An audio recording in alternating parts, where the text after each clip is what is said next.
Querido amigo, hoje o nosso alvo é estudarmos o final do capítulo 2 dessa primeira carta de Paulo a Timóteo, e nesse texto vamos tratar de um assunto bastante polêmico, pois aqui temos orientações a respeito do ministério e o comportamento das mulheres cristãs. Vamos estudar 1 Timóteo 2, 9 a 15. Nesse texto, o apóstolo Paulo, inspirado pelo Espírito Santo, que sabia que essa passagem deveria ter aplicação válida para todas as épocas, incluindo os nossos dias, mostra como as mulheres cristãs devem refletir o cristianismo que abraçaram. A mulher cristã deve refletir o seu cristianismo mostrando maturidade na sua vida. A mulher piedosa respeitará os limites colocados por Deus, e a igreja madura saberá valorizar o ministério das mulheres. E o ministro de Deus fará todo o possível para ensinar à igreja e às mulheres cristãs que a compõem os princípios bíblicos relativos a esse tema específico. Então, o título para o nosso estudo de hoje é O Ministro de Deus e as Orientações às Mulheres Cristãs.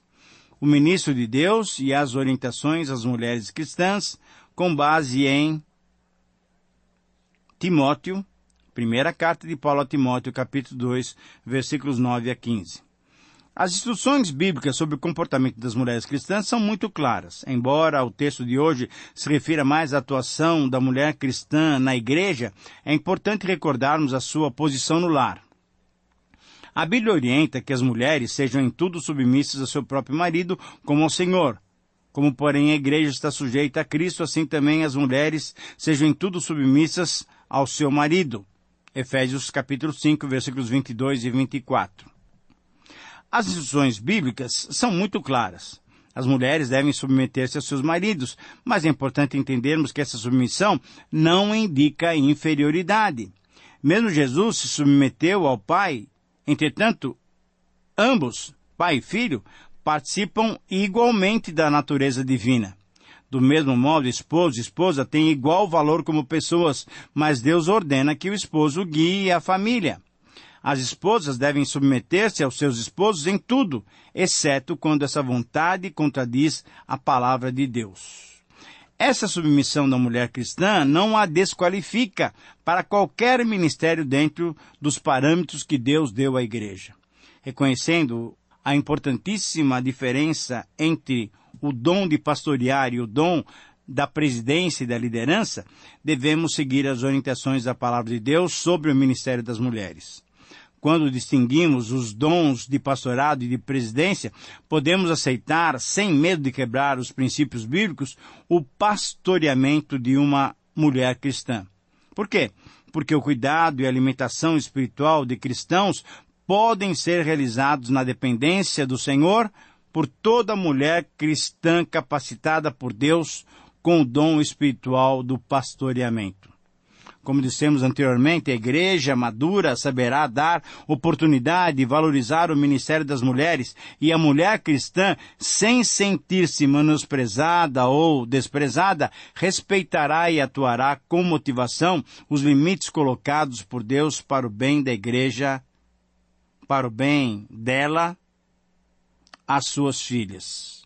Pois bem, diante dessas colocações, o princípio que extraímos desses textos e devemos aplicar aos nossos dias se observa nessa frase: somente quando a mulher cristã respeita as orientações bíblicas para a sua vida, ela prova o seu cristianismo. Eu repito, somente quando a mulher cristã respeita as orientações bíblicas para a sua vida, ela prova que ela é cristã, ela prova o seu cristianismo. E nesse texto nós temos 3 orientações que toda mulher cristã deve respeitar. A primeira orientação refere-se à mulher e aos seus adornos, versículos 9 a 10. São 3 colocações sobre os adornos das mulheres cristãs. Primeiro, os adornos da mulher cristã devem padronizar-se pela decência. Versículo 9. O que é vestir-se com decência? É a capacidade da mulher cristã trajar-se de tal maneira que se sinta bem e livre para exercer qualquer postura que lhe for necessária. Ao colocar-se de pé, ao sentar-se, ao estender os braços, ao abaixar-se ou ao curvar-se para dar atenção aos detalhes. Enfim, ela deve se sentir livre num traje decente que não chama a atenção para suas formas físicas.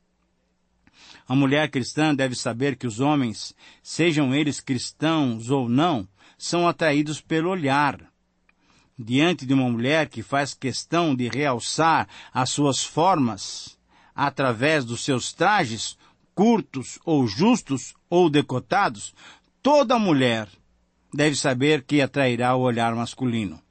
No seu viver diário, no trabalho, nas compras e nos cultos públicos, a decência, mesmo estando vestida modernamente, deve ser o padrão comportamental da mulher cristã. Uma segunda colocação que devemos fazer é que os adornos da mulher cristã devem padronizar-se também pela modéstia. Veja também o versículo 9. Outro aspecto importante é esse que deve ser destacado. Na recomendação de não usar cabeleira frisada, com ouro, pérolas ou vestuário dispendioso, sem dúvida temos que entender a preocupação com a ostentação, com orgulho, com a tendência de desejar mostrar o valor pessoal através da aparência exterior, esquecendo-se de que os verdadeiros valores de uma pessoa se observam na sua vida interior. A mulher cristã pode vestir-se na moda mais atual, porém ela saberá ser modesta e não ostentar riqueza, arrogância, condição financeira ou econômica, ou até mesmo o seu bom gosto.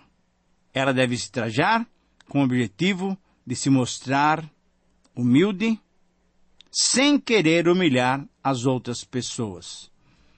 Uma outra colocação ainda sobre os adornos da mulher cristã é que eles devem padronizar-se pelas boas obras com piedade, versículo 10. Que boas obras são essas? São aquelas ações bondosas que a mulher cristã, por sua sensibilidade e discernimento espiritual, percebe serem necessárias. Nos mais diversos campos de ação, a mulher cristã pode ser usada por Deus de uma forma especial. A vida de Dorcas é um dos mais preciosos exemplos que mostram o valor da mulher cristã que objetiva ser útil àqueles que dela necessitam. Mas além de Dorcas, vale a pena citar outras mulheres que ajudaram com bens os ministérios, por exemplo, o ministério de Jesus, conforme Lucas 8, 1-3. Vale relembrarmos também de Lídia, que abriu as portas da sua casa para dar início à comunidade cristã de Filipos. Vale destacar também a atuação de Febe, que servia a igreja em Cencreia e servia como protetora de muitos, inclusive do apóstolo Paulo. Essas mulheres e muitas outras foram exemplos de como uma cristã pode padronizar a sua vida de modo a glorificar a Deus através da sua aparência exterior. A segunda orientação desse texto refere-se à mulher cristã e à sua submissão. Veja os versículos 11 até 14, juntamente com 1 Coríntios 14, 33-36. São 3 colocações sobre a mulher cristã. Primeiro, vamos observar a submissão da mulher cristã, ao manter-se em silêncio, deve ter como objetivo evitar o ensino herético dos falsos mestres. Para muitos comentaristas é possível entendermos que, pelo fato de Eva ter sido enganada primeiramente para depois desencaminhar Adão, não se deveria confiar à mulher a função didática. Colocada nas mãos da mulher a função de ensino nas reuniões públicas da igreja, corria risco. Essa proibição de ensinar e essa orientação de permanecer em silêncio ocorreram para que as mulheres não ensinassem ou retransmitissem os ensinos heréticos dos falsos mestres, com os quais elas tinham sido enganadas através das visitas desses falsos mestres e através do ensino deles nas suas próprias casas, conforme podemos verificar depois lá no capítulo 4, versículo 7 e em 2 Timóteo 3, 6 e 7. Querido amigo, por isso nós podemos colocar em segundo lugar uma outra observação. A submissão da mulher cristã, ao não ensinar, deve ter como objetivo não usurpar a autoridade masculina. Confira essa afirmação também com 1 Coríntios 11, 8. Naqueles dias, as mulheres cristãs tinham maior liberdade para aprender do que as mulheres judaicas ou gentias. Muito bem, então é provável que Paulo tivesse concluído também que, além de terem melhor oportunidade de aprenderem, deixar as mulheres cristãs ensinarem seria um avanço muito grande para aqueles dias.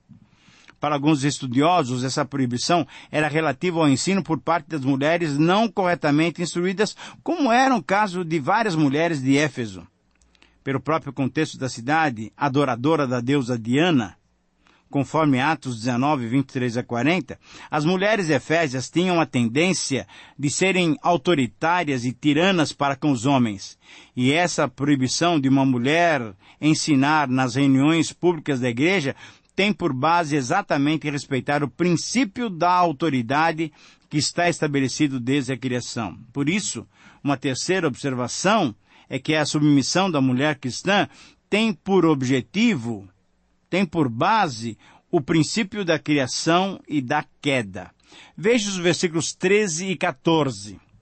A mulher cristã não deve tomar uma posição de liderança sobre os homens, no lar, na igreja, nem na sociedade em geral. Por quê? A mulher cristã não deve se tornar pastora, exercendo a presidência ou a liderança ou o governo de uma igreja. Ela também não deve ensinar doutrinas numa sala de aula contendo homens. Alguns tentam limitar esses trechos à cultura do primeiro século, mas é importante verificar cuidadosamente que nesse contexto de 1 Timóteo, capítulo 2, as razões que Paulo oferece para o seu ensinamento não estão limitadas à cultura, não. Estão baseados nos atos da criação e da queda. O princípio da criação mostra que Adão foi formado primeiro e depois Eva foi formada para ser sua auxiliadora. Veja lá em Gênesis, capítulo 2, versículo 18. O princípio da queda mostra e confirma que Adão não foi iludido, mas a mulher, tendo sido enganada, caiu em transgressão. Veja também em Gênesis 3:13. O princípio da queda mostra que consequências ocorreram quando a mulher tomou a direção e o homem a seguiu. Eva foi enganada pelo tentador e disse, isto é, creu na sua mentira. Adão não foi enganado, ele comeu do fruto, mesmo sabendo que estava errado. Ele tinha tido uma ordem clara da parte de Deus. Ele seguiu, então, a orientação da sua esposa. Tanto a criação como a queda ensinam que a vontade de Deus é que os homens tenham autoridade, exerçam a liderança, exerçam a direção das igrejas. Portanto, quando respeitamos esses princípios estabelecidos por Deus, assim como Paulo ensinara aos Coríntios, veja o capítulo 11 de 1 Coríntios, estamos andando corretamente. Paulo, o apóstolo, então, orientou o jovem pastor Timóteo a ensinar à igreja e às mulheres cristãs qual seria a melhor maneira de proceder na igreja de Deus. Portanto, a terceira orientação refere-se à mulher cristã e à sua missão. Veja o versículo 15. Quero fazer 3 colocações. Primeiro, a mulher cristã não deve ser desconsiderada, pois o caminho para a sua preservação, isto é, salvação, consiste na aceitação da sua missão. Qual é a missão? A maternidade, conforme Gênesis 3,16. As mães têm um papel muito importante na educação de seus filhos e é triste perceber que a sociedade moderna desdenhe as mulheres que devotam tempo integral à criação dos filhos e ao cuidado do lar, e só exalte as mulheres que dão mais importância às suas carreiras profissionais. Uma esposa e mãe devotada à sua missão está entre as maiores bênçãos que uma sociedade pode ter e devemos orientar nossas filhas para que desejem desempenhar esse papel também. Timóteo ajudou grandemente os irmãos no primeiro século, em parte por causa da influência que recebera da sua mãe e da sua avó. Ser uma boa mãe é um trabalho especialmente importante para as mulheres cristãs. Uma segunda observação relativa à missão da mulher é que a mulher cristã será salva somente por meio do sacrifício vicário do Senhor Jesus Cristo. Sem dúvida alguma, tanto as mulheres como os homens são somente salvos mediante a fé no sacrifício vicário de Jesus Cristo, que morreu por todos nós, para perdoar os nossos pecados. Essas palavras do apóstolo Paulo não querem mostrar qualquer outro caminho, que a mulher será salva pela maternidade. Não, de jeito nenhum. Não há qualquer outra possibilidade de salvação que não seja Jesus Cristo. Ele é o único mediador entre Deus e os homens. E uma terceira e última observação é que a mulher cristã será salva e confirmará essa condição permanecendo na fé, no amor e na santificação com bom senso. Tudo isso ainda dentro do versículo 15. Ora, em relação à salvação, é importante lembrarmos a nossa responsabilidade de desenvolvermos a nossa salvação com temor e tremor, conforme o próprio Paulo orientou aos Filipenses na carta que ele escreveu, naquela mesma oportunidade lá em Filipenses 2:12 nós lemos isso. O desenvolvimento da nossa salvação, tanto da mulher como do homem, deverá ser evidenciado com a nossa permanência na fé prática, com o nosso amor abnegado, com a nossa vida de santificação através da mortificação da nossa carne e com o desenvolvimento do bom senso, do equilíbrio, da prudência. Querido amigo, ao concluirmos esse estudo, devemos constatar que a objeção mais comum a esses textos é que Deus deu à mulher talentos e dons que devem ser usados em seu serviço. Isso é verdade, porém esses talentos e dons devem ser usados de uma maneira aprovada por Deus. Deus certamente deu às mulheres muitos talentos e as mulheres cristãs desempenham um papel igualmente útil na obra do Senhor, como fazem os homens também. Mas os dois simplesmente cumprem funções diferentes. As mulheres podem ensinar? Sim, as mulheres podem ensinar. Enquanto elas não devem ter autoridade sobre os homens, as mulheres cristãs podem e devem ensinar outras mulheres e crianças, e se mantiverem um espírito humilde, podem também ajudar os homens a entender melhor as Escrituras, conforme fez Priscila com Apolo. No primeiro século, as mulheres profetizavam, isso é, revelavam a vontade de Deus sob inspiração direta do Espírito Santo. Nós vemos isso em Atos 2, Atos 21, 9. As mulheres cristãs devem conhecer as Escrituras e serem capazes de mostrar humildemente qual é a vontade de Deus, evitando serem enganadas por falsos mestres. Lembrando que Pedro também mostrou que as mulheres devem dar mais importância ao caráter interior e não à aparência externa, toda mulher cristã deve entender e reconhecer que a maneira pela qual ela se apresenta, tanto em relação aos seus trajes e adornos, como em relação à sua postura diante da autoridade, é uma mensagem não verbal que ela envia aos homens sobre como ela deve ser tratada. Oro então para que cada igreja reconheça e valorize o ministério feminino e que o Senhor abençoe cada irmã, lhe dando alegria no ministério cristão. Um abraço e até o próximo programa.